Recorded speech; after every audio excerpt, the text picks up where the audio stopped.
So ngayon gagamit tayo ng MATLAB para kunin yung inverse Laplace nung problem na sinosolve natin kanina. So ito yon ano, ito yung kukunan natin ng inverse Laplace. Okay, so paano natin gagawin sa MATLAB? Type mo lang yung Sims S, tapos enter. Tapos gawa ka lang ng expression nung kukunan mo ng inverse Laplace, 'di ba? So kanina y of s 'yon, kaya ang gagamitin ko na variable ay y. Y is equal to, lagay ko sa parenthesis yung negative s raised to 5 plus 2s cubed.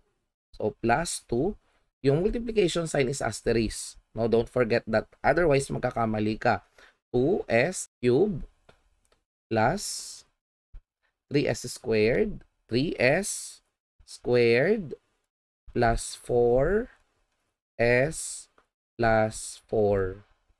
So, yan yung numerator. Divide natin siya ng parenthesis. Anong unang factor? S cube. Parenthesis. Tapos, multiplication sign. Second factor, s minus 1, di ba? S minus 1 times the third factor, s plus 1 na naka-squared. Tapos, parenthesis ulit. Tapos, semicolon. After that, kunan na natin yan ng inverse Laplace. So, kapag in-inverse Laplace mo yung capital letter y, di ba small letter y yun? No? Equals, ang command is I Laplace. No? I Laplace of capital letter y. Yun yung kinukunan natin ng inverse Laplace. And then, pwede mo na siyang i-enter. So, ito na yung sagot, no? 3e to the negative t plus 3e to the t plus t e to the negative t minus 2t squared minus 7. So, if you will compare, ito yung nakuha nating sagot.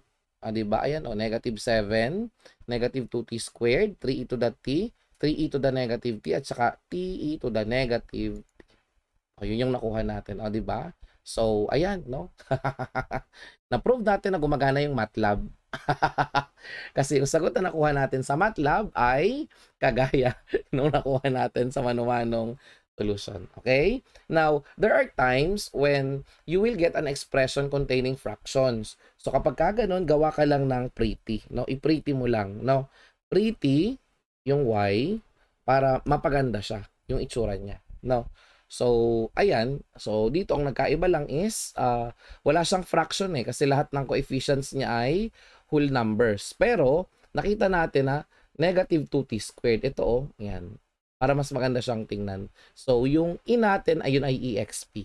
3e to the negative t plus 3e to t plus t e to the negative t minus 2t squared minus 7. So, again, para mas magandang tingnan yung sagot natin kung siya ay nagtataglay ng mga rational expressions or fraction coefficients, gamitin mo lang yung command na pretty. Okay? So, ayan. Natutunan nyo rin kung paano gamitin ang MATLAB para makuha ang inverse Laplace transform. Diba? Yung inverse Laplace, yun na rin yung solution ng differential equation. Okay? Thank you so much for watching and I hope you learned something new today. Bye-bye!